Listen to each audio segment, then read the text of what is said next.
जय हिंद साथियों, स्वागत है आपका self study classes with Sumit Jain YouTube channel में।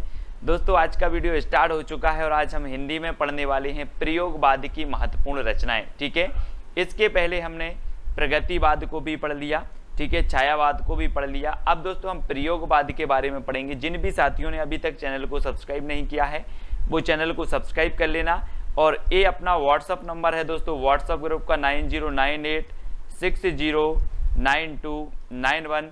तो आपको व्हाट्सअप ग्रुप से अवश्य जुड़ना है, वीडियो को लाइक और शेयर जरूर करना है, ठीक है। और जो भी साथी चैनल के ज्वाइन मेंबर बन सकते हैं वो ज्वाइन मेंबर आपको जरूर बनना है, ठीक है। स्टार्ट करेंगे आज का ये वीडियो। सबसे पहला जो आपका जो रचना है दोस्तों, प्रश्न है वो है, मैं वक्त के हूँ सामने कि रचनाकार कौन है। 2 सेकंड आपको दिए जाएंगे, आपको उत्तर बताना है। मैं वक्त के हूँ सामने कि रचनाकार कौन है। गिरजा कुमार माथुर, भवानी प्रसाद मिश्र, शमशेर बहादुर या फिर अज्ञे। तो मैंने आपको कई बार याद करवाया हूं दोस्तों कि वक्त के सामने क्यों खड़े हो गिरजा, वक्त के सामने क्यों खड़े हो, गिर जाओ भाई। तो किसकी हो जी, गिरजा, तो गिरजा कुमार माथुर की, यानी कि ये नंबर आपका बिल्कुल सही हो जाएगा। और दोस्तों आपको पता है कि इसे 1991 में साहित्य अकादमी पुरस्कार भी मिला है। मैं वक्त के हूँ सामने के लिए गिरजा कुमार माथुर की रचना है और इसे 1991 में साहित्य अकादमी पुरस्कार मिल जाता है, ठीक है। अगला क्वेश्चन है, प्लाट का मोर्चा के रचनाकार कौन है। अब 2 सेकंड आपको दिए जाते हैं और दोस्तों प्लाट के मोर्चे में कोई सियार को उतारोगे कि शेर को उतारोगे, जल्दी से बताना है। प्लाट के, बोले सर बेटा प्लाट के मोर्चे में मैं सियार को नहीं शेर को उतारूंगा, यानी कि प्लाट का मोर्चा शमशेर बहादुर, किसकी होगी रचना, शमशेर बहादुर का। अब याद रखना है आपको, प्लाट के मोर्चे में सियार को नहीं शेर को उतारना है, तो शमशेर बहादुर यानी सा नंबर आपका बिल्कुल सही हो जाएगा, ठीक है। अगला है दोस्तों, गीत फरोश के रचनाकार कौन है। गीत फरोश 4 विकल्प है, 2 सेकंड आपको दिए जाते हैं। दोस्तों हमें किसके गीत गाना है, हमें गीत गाना है भवानी के। किसके गीत गाना है, भवानी के गीत गाना है। तो गीत फरोश रचना के रचनाकार कौन होंगे, कौन होंगे, भवानी प्रसाद मिश्र, यानी कि आपका जो विकल्प नंबर बी है वो बिल्कुल सही हो जाएगा, बी नंबर। 1956 की रचना मानी जाती है। और अगला है दोस्तों, आंगन के पार द्वार के रचनाकार कौन है। और 4 विकल्प हैं और आपका बिल्कुल सही आंसर हो जाएगा कि आंगन के द्वार पर कौन खड़े हैं, अज्ञे खड़े हैं। आंगन के द्वार पर अज्ञे खड़े हैं और ये रचना अज्ञे की है, ये भी आपको याद रखनी है, ठीक है। चांद का मोह टेढ़ा के रचनाकार कौन है दोस्तों। 4 विकल्प हैं। मैं आपको बता दूं कि अगर व्यक्ति की मुक्ति हो जाए तो उसका जो मोह होता है वो सीधा नहीं रहता, ऐसा हो जाता टेढ़ा। चांद का मोह टेढ़ा, मुक्ति मिल गई तो चांद का मोह टेढ़ा हो जाता है। तो चांद का मोह टेढ़ा, ये रचना किसकी होगी, मुक्ति बोध, यानी कि आपका जो सा नंबर है वो बिल्कुल सही हो जाएगा, ठीक है। अगला है, ठंडा लोहा के रचनाकार कौन है। ठंडा लोहा, दोस्तों आपको पता है कि लोहा कितना भी गर्म हो, है ना, कितना भी गर्म हो, धर्म के पास आते ही ठंडा हो जाता है ना। लोहा कितना भी गर्म हो, धर्म के पास आते ही क्या हो जाता है, ठंडा हो जाता है लोहा। तो उत्तर आपका सही क्या होगा, धर्मवीर भारती। ये ठंडा लोहा रचना है धर्मवीर भारती, यानी बी नंबर आपका बिल्कुल सही हो जाएगा, ठीक है। काठ की घंटियां की रचनाकार कौन है दोस्तों। काठ की घंटियां, अब 4 विकल्प हैं, गिरजा कुमार माथुर, धर्मवीर भारती, सर्वेश्वर बहादुर, सर्वेश्वर दयाल सक्सेना या फिर अज्ञे। अब एक चीज बताना, काठ की घंटियां यानी कि बहुवचन में शब्द है, घंटियां यानी बहुत सी घंटियां। अब काठ की घंटियां हैं दोस्तों, तो इनका हमें क्या करना पड़ेगा, सर्वे करना पड़ेगा कि कितनी घंटियां हैं। सर्वे करोगे कि ऐसे ही बता दोगे कि 5 हैं कि 10 है, पहले काठ की घंटियां का हमें सर्वे करना है। तो काठ की घंटियां के रचनाकार कौन होंगे, सर्वेश्वर दयाल सक्सेना, ठीक है। कुआनो नदी भी इनकी रचना है, ठीक है, ये भी आपको याद रख लेनी है। काठ की घंटियां, जंगल का दर्द भी इन्हीं की रचना है, ठीक है। खूंटियों पर टंगे लोग भी इन्हीं की रचना है, इनको याद रख लेना है। सिर्फ सर्वे आपको याद करना, सर्वे, काठ की घंटियों का सर्वे करना है।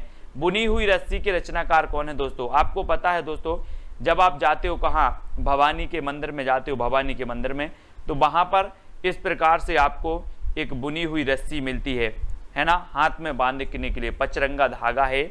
बुनी हुई रस्सी आपको भवानी के दरबार में मिलती है। कहाँ मिलती है? भवानी के दरबार में। बोले सर भवानी के दरबार में तो बुनी हुई रस्सी मिलती है, तो ये बुनी हुई रस्सी के रचनाकार कौन होंगे? भवानी प्रसाद मिश्र, यानी डी नंबर आपका बिल्कुल सही हो जाएगा। ठीक है, अगली है दोस्तों, महावृक्ष के नीचे 1977 के रचनाकार कौन है? गिरजा कुमार माथुर, धर्मवीर भारती, अज्ञेय या फिर भवानी प्रसाद मिश्र। महावृक्ष के नीचे, है ना, हम बोलते नहीं है कि वहाँ वृक्ष के नीचे कौन सोया है, आप बोलोगे अज्ञेय, पता नहीं। वहाँ वृक्ष के नीचे, महावृक्ष के नीचे या फिर वहाँ वृक्ष के नीचे कौन सोया है? अज्ञेय, पता नहीं। अज्ञेय, तो ये अज्ञेय की रचना है, महावृक्ष के नीचे अज्ञेय। ठीक है, सा नंबर आपका बिल्कुल सही हो जाएगा। अगला है, सपना अभी भी के रचनाकार कौन है? 2 सेकंड आपको दिए जाते हैं दोस्तों। सपना अभी भी है काय का? धर्म करने का।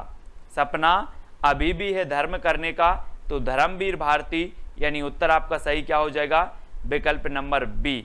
ठीक है, आपने पढ़ा होगा दोस्तों, गुनाहों का देवता, सपना अभी भी है, ठंडा लोहा, ये सारी रचनाएं धर्मवीर भारती की हैं, जिनको हमने ट्रैक से कई बार याद करवाया है। खूंटियों पर टंगे लोग, अब दोस्तों एक चीज बताना कि खूंटियों पर टंगे लोगों का हमें क्या करना पड़ेगा? सर्वे करना पड़ेगा, तब हमें पता चलेगा कि खूंटियों पर कितने लोग टंगे हैं। तो खूंटियों पर टंगे लोग का क्या करना है? सर्वे। तो सर्वेश्वर दयाल सक्सेना की ये क्या हो जाएगी? रचना हो जाएगी। ठीक है, अगला है, शिलापंख चमकीली के रचनाकार कौन है?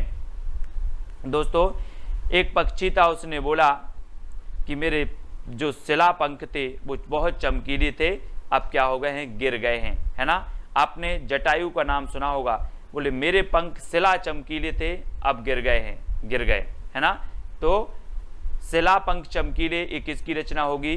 गिरजा कुमार माथुर। गिरजा कुमार माथुर, यानी कि ए नंबर आपका बिल्कुल सही हो जाएगा। ठीक है, अगला है, कामायनी एक पुनर्विचार की रचनाकार कौन है? दोस्तों आपको पता है कि कामायनी एक पुनर्विचार, और बहुत सारे लोग मुक्ति के लिए कहते हैं, मुक्ति मिल जाए भगवान, एक बार पुनर्विचार कर लो, है ना। कामायनी पुनर्विचार, कामायनी एक पुनर्विचार, काय के लिए?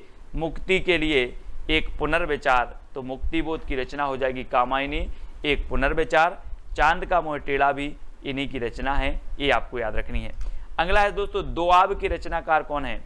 दोआब, 4 विकल्प हैं, और दोआब के जो रचनाकार होंगे वो कौन हो जाएंगे? वो हो जाएंगे शमशेर बहादुर। शमशेर बहादुर, यानी सा नंबर, है ना। दोआब भी इन्हीं की रचना है, प्लाट का मोर्चा भी इन्हीं की रचना है, और शमशेर बहादुर को दोस्तों कवियों का कवि कहा जाता था। आपसे क्वेश्चन बनता है कवियों का कवि किसे कहा जाता था, तो आप बता देना शमशेर बहादुर को। ठीक है, खुशबू के शिलालेख के रचनाकार कौन है? दोस्तों खुशबू के शिलालेख, है ना, किसने देखे? भवानी ने देखे। खुशबू के शिलालेख भवानी ने देखे, तो खुशबू के शिलालेख के रचनाकार कौन होंगे? कौन हो जाएंगे? भवानी प्रसाद मिश्र। ठीक है, खुशबू के शिलालेख किसने देखे? भवानी ने, तो भवानी प्रसाद मिश्र खुशबू के शिलालेख। ठीक है, अगली रचना है दोस्तों, भग्नदूत के रचनाकार कौन है? भग्नदूत, अगर मैं आपसे पूछूं कि कितने दूत भग गए? भग्नदूत, भग्नदूत यानी कि भगन तो भग गए, दूत भग गए, है ना। तो कितने दूत भग गए? तो आप बोलोगे सर अज्ञेय, पता नहीं कितने दूत भग गए, है ना। तो ए, है ना, ए हो जाएगी अज्ञेय की रचना, भग्नदूत। ठीक है, अगला है, भूरी भूरी खाक धूल की रचनाकार कौन है? दोस्तों आपको पता है कि जब व्यक्ति को मुक्ति मिल जाए तो उसकी ये जो भूरी भूरी भूरा भूरा शरीर है, ये सब खाक धूल में मिल जाता है। भूरा भूरा शरीर खाक धूल में मिल जाता है, जब मुक्ति मिल जाए तो ये भूरी भूरी खाक धूल रचना के रचनाकार कौन होंगे? कौन हो जाएंगे? मुक्ति, क्योंकि मुक्ति मिल जाए तो भूरी भूरी खाक धूल, है ना। अगला है दोस्तों, धूप के धान की रचनाकार कौन है?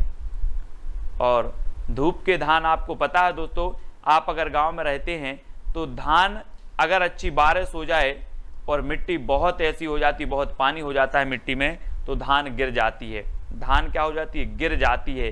तो धूप के धान, धान बोले सर गिर जाती है, तो गिरजा कुमार माथुर। गिरजा कुमार माथुर, यानी कि ए नंबर आपका बिल्कुल सही होगा। ठीक है, अगला है, जंगल का दर्द की रचनाकार कौन है? अब दोस्तों एक बात बताना, जंगल में बहुत सारे पौधे हैं, और जंगल का दर्द आपको कैसे पता चलेगा? कैसे चलेगा? जब आप क्या करोगे? सर्वे करोगे। बोले सर जब हम सर्वे करने जाएंगे जंगल का दर्द क्या क्या है ना, तभी हमें जंगल का दर्द पता चलेगा। तो जंगल का दर्द की रचनाकार कौन है? सर्वेश्वर दयाल सक्सेना। और सा नंबर आपका बिल्कुल सही हो जाता है, सा नंबर है ना। जंगल का दर्द सर्वे करना है, जंगल के दर्द का क्या करना है? सर्वे। तो सर्वेश्वर दयाल सक्सेना। कितनी नाव में कितनी बार की रचनाकार कौन है दोस्तों? अब आप बोलोगे सर मैं कितनी नाव में कितनी बार बैठा, सब अज्ञेय है। क्या है? अज्ञेय। कितनी नाव में कितनी बार? अज्ञेय। तो अज्ञेय यानी कि दा नंबर आपका बिल्कुल सही होगा। ठीक है। अब दोस्तों आपको बताना है प्रयोगवाद के प्रवर्तक कौन माने जाते हैं, आपको बताना है।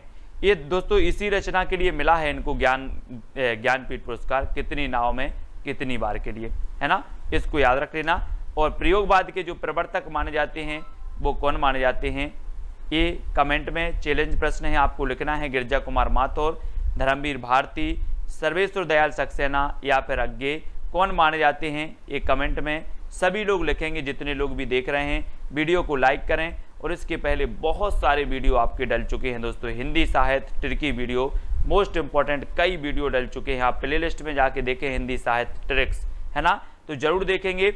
और जो भी साथी अभी तक व्हाट्सएप ग्रुप से नहीं जुड़े हैं उनके लिए 9098609291 ये नंबर है दोस्तों, और व्हाट्सएप ग्रुप से जुड़ जाएं।